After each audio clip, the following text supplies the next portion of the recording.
كلامه المجيد. أعوذ بالله من الشيطان الرجيم. وإذا قيل لهم اتبعوا ما أنزل الله قالوا بل نتبع ما وجدنا عليه آباءنا أولو كان الشيطان يدعوهم إلى عذاب السعير। যাবতীয় প্রশংসা আল্লাহর জন্য। দরুদ ও সালাম বর্ষিত হোক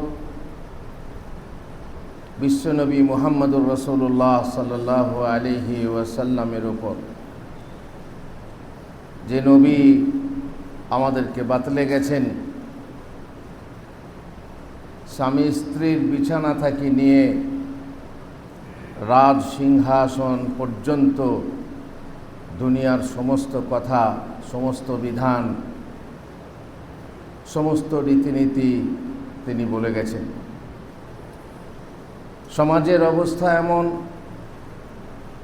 যে ভেজাল খেতে খেতে খাঁটি জিনিস দিলে লোকেরা সেই খাঁটি জিনিসটাকেই ভেজাল বলে। এতদিন ভেজাল চলে আসছে, খাঁটি মধু দিলাম, খাঁটি ঘি দিলাম, তো খাঁটিটাকেই মাটি বলছে। মিথ্যার পরিবেশে থেকে থেকে মিথ্যা কথা শুনতে শুনতে অভ্যস্ত হয়ে সত্য কথা বললে গায়ে লাগছে, সত্য কথাটাকেই তুচ্ছ মনে করছে, ঘৃণ্য মনে করছে, আর তার সমালোচনা করছে। মানুষের এই অবস্থা। যখন বলা হচ্ছে ইত্তাবিউ মা আনজালাল্লাহ, আল্লাহ তাআলা যা অবতীর্ণ করেছেন তার তোমরা অনুসরণ করো, কালু বাল নাত্তাবিউ মা ওয়াজাদনা আলাইহি আবানা। ইয়া আবার কি, ইয়া আবার কি? আমরা আমাদের বাপ দাদাদেরকে করতে দেখে এসেছি, যা দেখছি, যা দেখেছি তাই আমরা করব। ও নতুন কথা, নতুন হাদিস, এ আবার কদিনকার কোথা থেকে, মদিনা থেকে না মক্কা থেকে পড়ে এলো, নতুন নতুন হাদিস ঝাড়ছে। এ নতুন কথা কেন মানব? বাপ দাদারা করে গেল, বাপ দাদাদের কথা মতো চলব। আমার দাদি নানিরা করে এলো, দাদি নানির কথা মানব।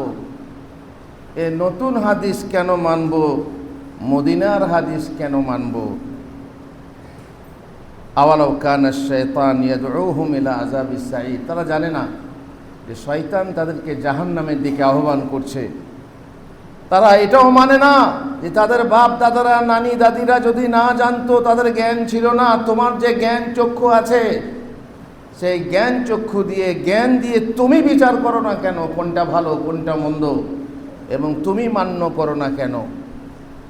এটা জ্ঞানী মানুষ না। জ্ঞানী মানুষ কারা জানেন? ফাবাশশির ইবাদাল্লাযীনা ইসতামিউনাল কাওলা ফায়াত্তাবিউনা আহসানা।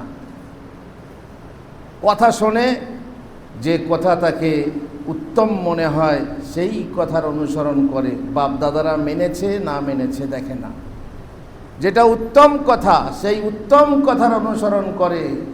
আল্লাহ তাআলা সার্টিফিকেট দিয়ে বলছেন উলাইকাল্লাযীনা হাদাহুমুল্লাহ, আল্লাহ এদেরকে হিদায়েত করেছেন। ওয়া উলাইকা হুম উলুল আলবাব, এরাই হচ্ছে জ্ঞানী মানুষ। আর তার মানে এর বিপরীত যারা করে, যারা ভালো কথা বললে সমালোচনা করে, যারা খাঁটি কথা বললে রদ করে দেয়, লাথি মারে এবং তুচ্ছ তাচ্ছিল্য করে সে কথাকে মানে পাল্টে দেয় এবং সেই কথার নানা রকম সমালোচনা করে, তারা হচ্ছে অজ্ঞানী মানুষ। এটা বলাই বাহুল্য।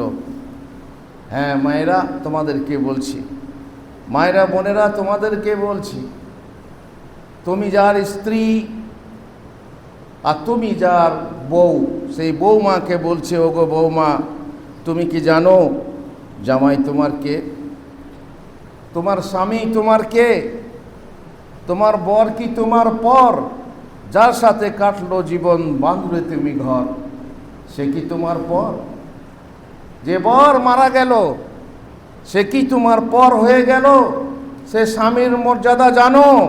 স্বামী তোমার সিজদা যোগ্য মান্যবর, স্বামী তোমার পরম শ্রদ্ধেয় ভাজন কর্তা, স্বামী তোমার ইহ পরকালের সাথের চিরসাথী, জীবন সফরের চিরসঙ্গী, স্বামী তোমার মনের কথা বলার সহৃদ বন্ধু, স্বামী তোমার শান্তিদাতা, স্বামী তোমার শতভাবে হেফাজতকারী পাহারাদার।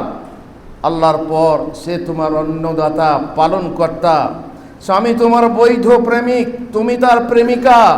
স্বামী তোমার পরম সুখ ও পরম আনন্দ। স্বামী তোমার অলংকার, হাতের চুড়ি, কানের দুল, গলার মালা। স্বামী তোমার অহংকার, গর্ব, গৌরব। স্বামী তোমার জান্নাত এবং স্বামী তোমার জাহান্নাম। সেই হলো স্বামী। স্বামী কাকে বলে বুঝলে? তা বলে তার জন্য বাড়াবাড়ি করবে তা বলছি না। স্বামী এত বড় মর্যাদার জিনিস, তাকে মর্যাদা দিতে গিয়ে তাকে সেজদা করতে হবে তা নয়, কারণ আল্লাহ ছাড়া সেজদা হারাম। তার পা ছুঁয়ে প্রণাম বা সালাম করতে হবে তা নয়, কারণ এটা ইসলামে বৈধ নয়। তার নাম মুখে নেওয়া যাবে না, তার নাম মুখে উচ্চারণ করা যাবে না তা নয়, কারণ এটা বাড়াবাড়ি।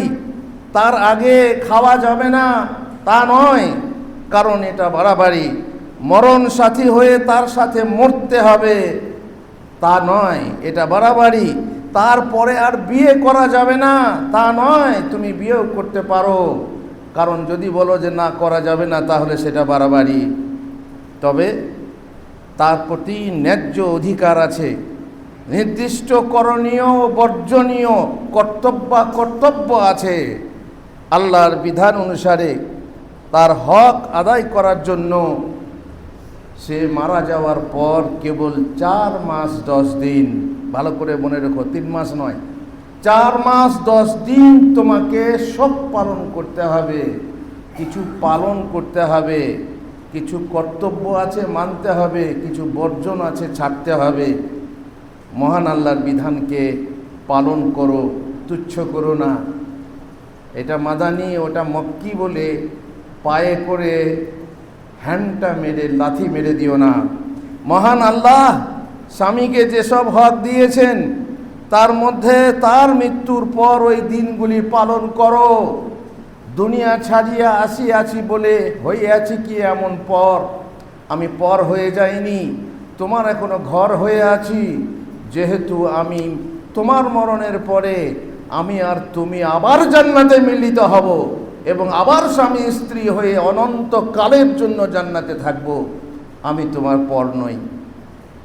আল্লাহ তাআলা এর বিধান দিয়েছেন। সেই বিধানে আল্লাহ বলছেন, ওয়াল্লাযীনা ইয়াতাওয়াফাউনা মিনকুম ওয়া ইয়াযারুনা আযওয়াজান ইয়াতারাব্বাসনা বিআনফুসিহিন্না আরবাআতা আশহুরিন ওয়া আশরা।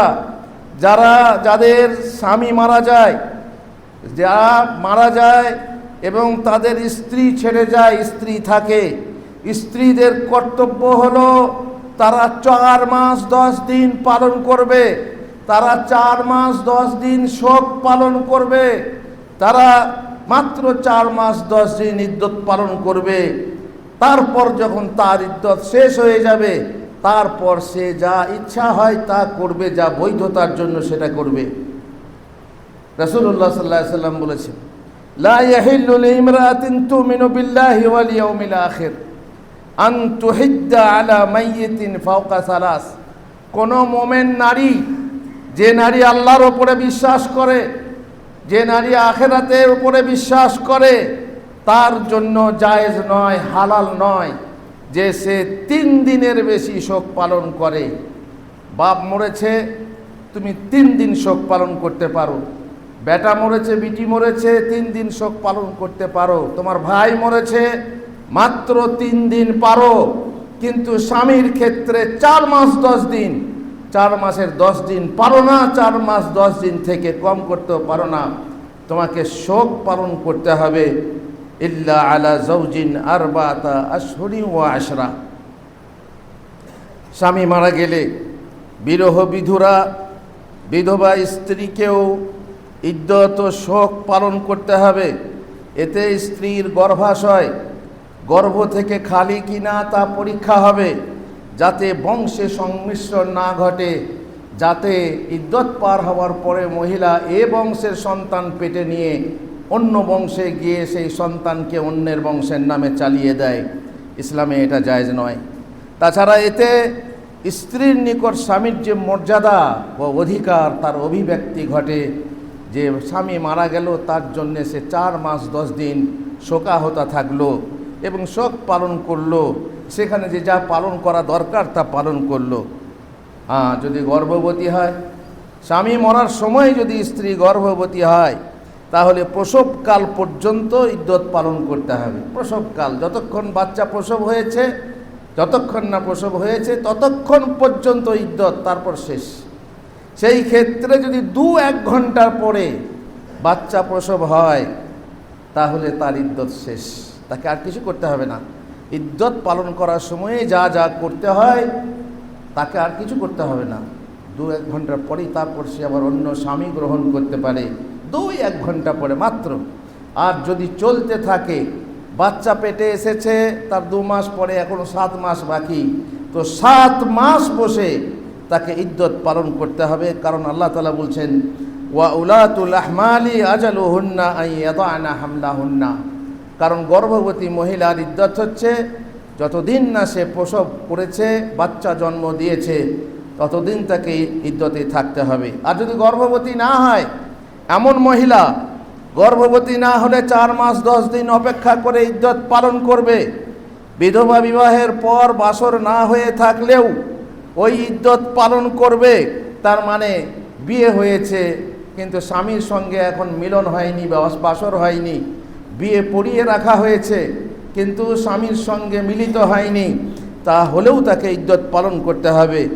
বিধবার বিবাহের পর বাসর না হলে, নাবালিকা কিশোরী যদি হয়, সেই বউ নাবালিকা কিশোরী হয়, ছোট মেয়ে হয়, তাও ইদ্যত পালন করতে হবে।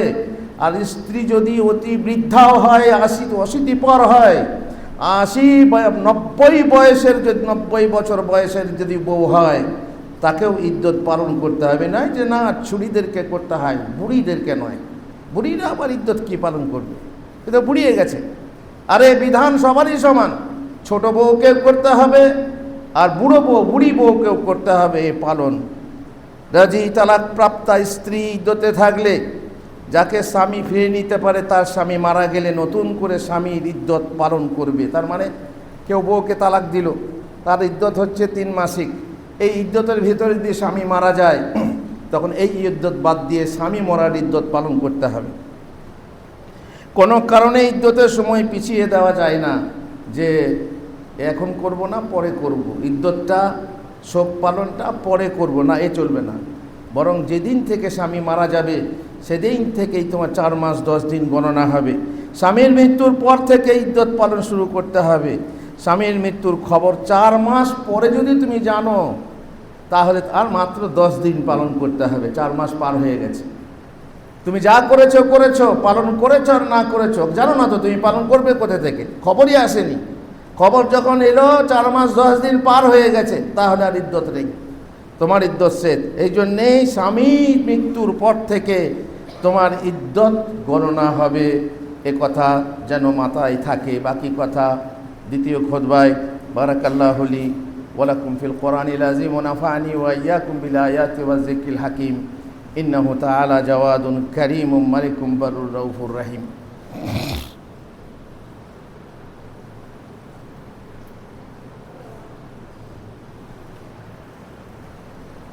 আলহামদুলিল্লাহ ওয়াসসালাতু ওয়াসসালামু আলা রাসূলিল্লাহ ওয়া আলা আলিহি ওয়া সাহবিহি আজমাইন। ইদ্যত শুনলেন, শোক পালন করতে হবে, ইদ্যত পালন করতে হবে। তাতে কি কি করতে হবে ভালো করে শুনবেন মায়েরা। ইদ্যত পালনে, শোক পালনে, স্বামী মারা গেলে কি কি করতে হয় 4 মাস 10 দিনের ভিতরে। নম্বর 1, প্রত্যেক সুন্দর পোশাক বর্জন করতে হবে। যত আপনি সুন্দর পোশাক আপনি পরে স্বামীকে দেখিয়েছেন বা আত্মীয় স্বজন বা বাইরের লোককে দেখিয়েছেন, আর কাউকেই দেখানো যাবে না। সুন্দর পোশাক পরা যাবে না। তবে এর জন্য কোনো নির্দিষ্ট ধরনের কাপড় আছে, পরতে হবে। লাল পেরে সাদা শাড়ি পরতে হবে না, জরুরি না। তোমাকে এমন পোশাক পরতে হবে যাতে কোনো সৌন্দর্য নেই, সাদা সিধে কাপড় পরবে, রং চঙ্গে পরবে না, লাইট কালার, হালকা কালারের কাপড় পরবে যাতে কোনো আকর্ষণ নেই।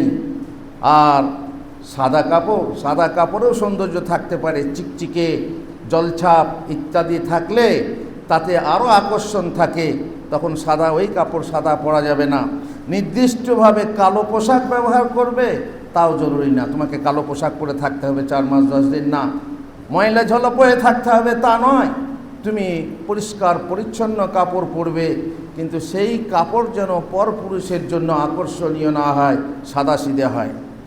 নম্বর 2, সর্বপ্রকার অলংকার বর্জন করতে হবে। স্বামী যদি যাচ্ছে যে মারা গেছে, তখন সঙ্গে সঙ্গেই খুলতে হবে, না হয় গোনা হবে এমন কথা নয়। স্বামী মারা গেলে অলংকার বর্জন করতে হবে। যেগুলো গায়ে পড়ে আছে সেগুলো খুলতে হবে না তা নয়, সেগুলো খুলে ফেলতে হবে। তবে চুড়ি ভাঙতে হবে না, চুড়ি ভাঙা আমাদের শরীয়তে নেই। চুড়ি খুলে দেবে, হাতে চুড়ি যদি কাঁচের চুড়ি থাকে খুলে দেবে, খোলা সম্ভব না হলে ভেঙে দেবে।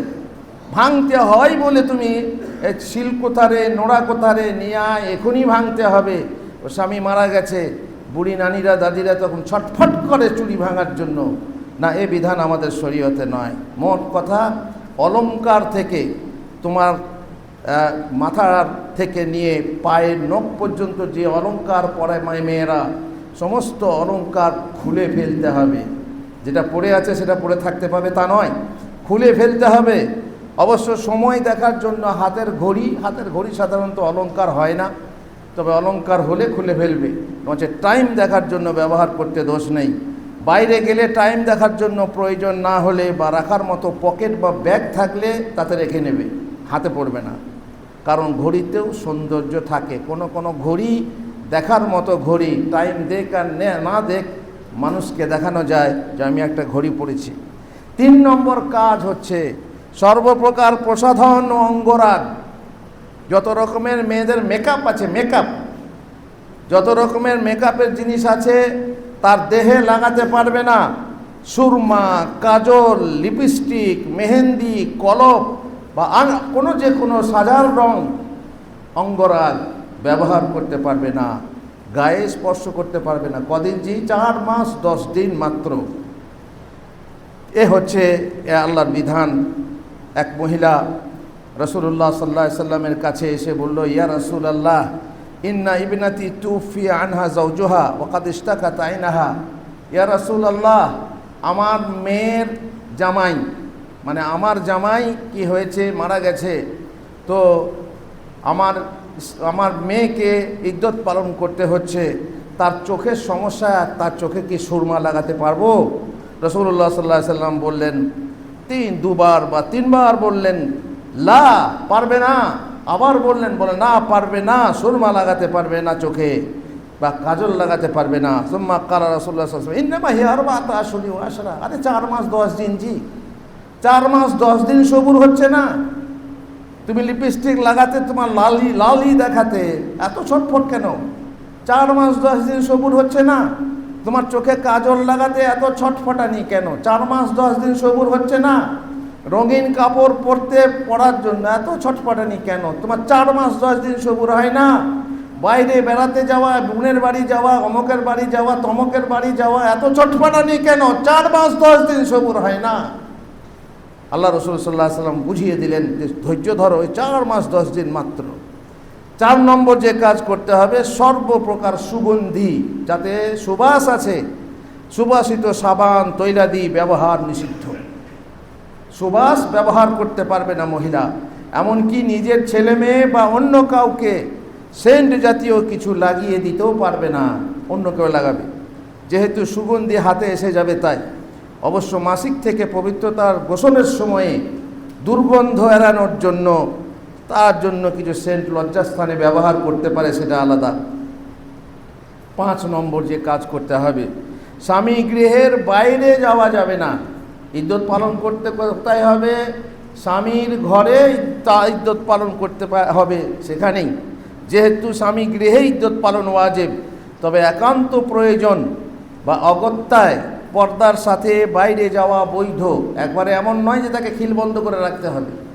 খুব প্রয়োজন পড়লে সে বাইরে যেতে পারবে। ছাত্রী যদি হয় পড়াশোনা চলে নষ্ট হয়ে যাবে, পড়াশোনা করতে পারবে। শিক্ষিকা যদি হয় পড়াতে হবে, তার চাকরির সমস্যা হবে, সে পড়াতে যেতে পারবে, স্কুল কলেজ যেতে পারবে, মাদ্রাসায় যেতে পারবে। কেউ না থাকলে গরু ছাগল ফসলাদি দেখাশোনা করতে পারবে মহিলা, যে মহিলা ইদ্যত পালন করছে। অনুরূপ স্বামীর বাসস্থানে কোনো আত্মীয় না থাকলে ভয়ের কারণে বাপের বাড়িতেও সে ইদ্যত পালন করতে পারবে।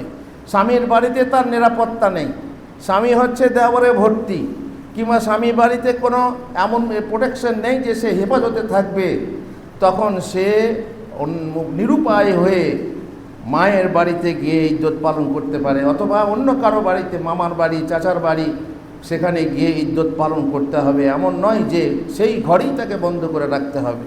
প্রয়োজনে বাড়ি চেঞ্জ করা যায়, প্রয়োজনে বাড়ি থেকে বের হওয়া যায়, এ বুঝতে পারলাম। কিন্তু যদি প্রয়োজন না থাকে, অপ্রয়োজনে কুটুম বাড়ি, সখীর বাড়ি, আরও কারো বাড়িতে বেড়াতে যাওয়া নিষেধ। এর বিয়ে, তার বিয়ে, অমুক মরেছে, তমক মরেছে, এমনকি হজ উমরা করতেও যেতে পারে না।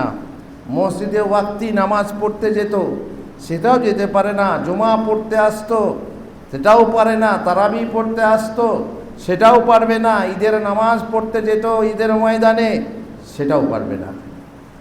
তাহলে ঘর থেকে বের হওয়া যাবে না অপ্রয়োজনে। আর যেহেতু এগুলো হচ্ছে অপ্রয়োজন, তার প্রয়োজন নয়।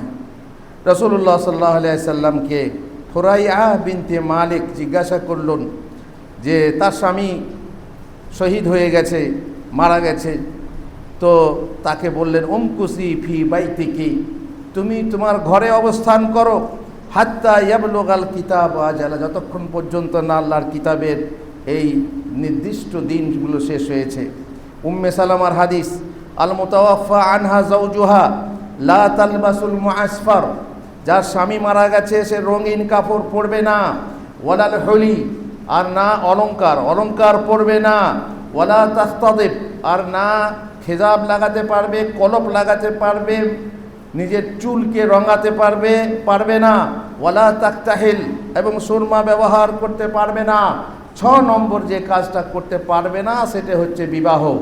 এই ইদ্যতের মাধ্যমে সে কাউকে বিবাহের প্রস্তাব দিতে পারবে না এবং বিবাহ করতে পারবে না।